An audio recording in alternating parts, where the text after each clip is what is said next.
Hello and welcome to Dr. WHeasel, the review of Doctor Who Season 4, featuring our rewarding of the coveted Golden Weasels for the very best of the best. Ew, they look fabulous, Doctor. Oh yes, and we'll also be awarding the Tin Goose to all those elements that fell far below expectation. Oi! Oh, get over yourself, Yanto. Let's celebrate the season! The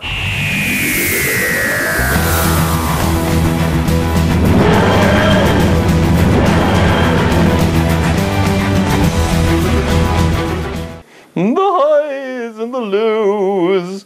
The silence in the library and the wasp on your unicorn. Haven't we done that one to death, Doctor? Oh yeah, maybe, Yanto. I mean, there's no point in flogging a dead horse. Well, or a unicorn. On to the awards! Best episode? Well, I'm torn between Silence in the Library for its Moffatty genius, and the lack of pointless running around and flapping, that too, and The Stolen Earth for its exceptional use of so many characters, and that cliffhanger ending. Well, this is my show, so I'm giving it to The Stolen Earth! It's the only episode I wanted to watch straight away, the second it ended. Worst episode? Well, I wasn't that impressed with the fires of Pompeii, but it did have some moments. It certainly played for laughs, all right. Oh, come off it. We all know which wasp-filled episode I'll be going back in the TARDIS to retcon out of existence. I thought you couldn't cross your own timelines. I'm making a special exception, okay? I mean, 10 minutes in the accusation parlour? What a pile of televisual grublocks.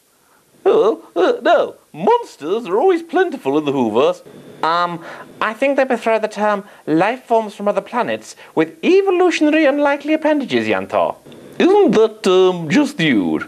Any road, the top life forms from other planets goes to the Vashta Nerada. Not that we saw a lot of them after all. What creatures? Oh, that's quite toughy. The Uda were okay, the Hath were very cool, and that burger on Donna's back, well, had enough of a spidery feel that I could let it pass nostalgia grounds. You can't give it to the Daleks. Just you watch me. I would reconsider! Hello, Khan. Nice to see you here. But, well, in that case, let's give it to the Pyro-Borovillians. Well, that seems quite fair. Now, guest characters. I was going to say that the worst character was Felicity Kendall playing Lady Clemency Edison, but I'll let it off because she's had a good life. Oh, an awful joke. Now, I think it's actually going to go to Richard Dawkins. Ooh. Why on earth we get a biologist talking about an astrophysics-based event, I'll never know. Did Patrick Moore turn them down? I'd have settled for Bill Nye. So, what about the best guest character? And this season there were a lot to choose from.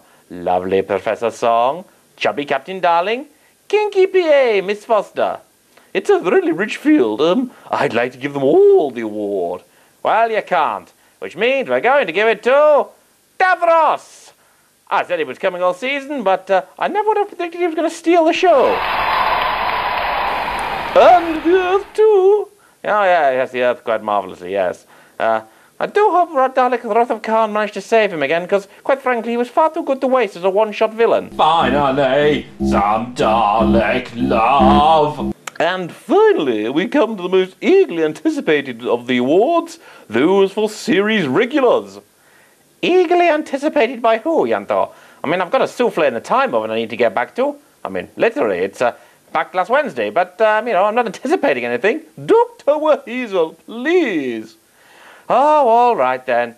Okay, well, best series regular just had to be Bernie Cribbins. I mean, even he hadn't stolen the show in Journey's End with that talk to the Doctor, he'd already won it for the rest of his acting that season. I mean, I say bubbling under with the Doctor, himself and Sarah Jane. But who could we give the worst award to? Easily, Rose Face of Botox Tyler. I'm sorry. They seem to replace the real Rose with some very boring blonde.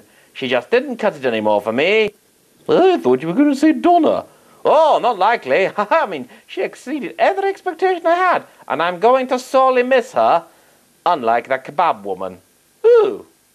Ooh, are we done? Jack wants me back at the hub by 11, you know. Well, off you go then. That's it until Christmas for me. What will the Christmas episode be called?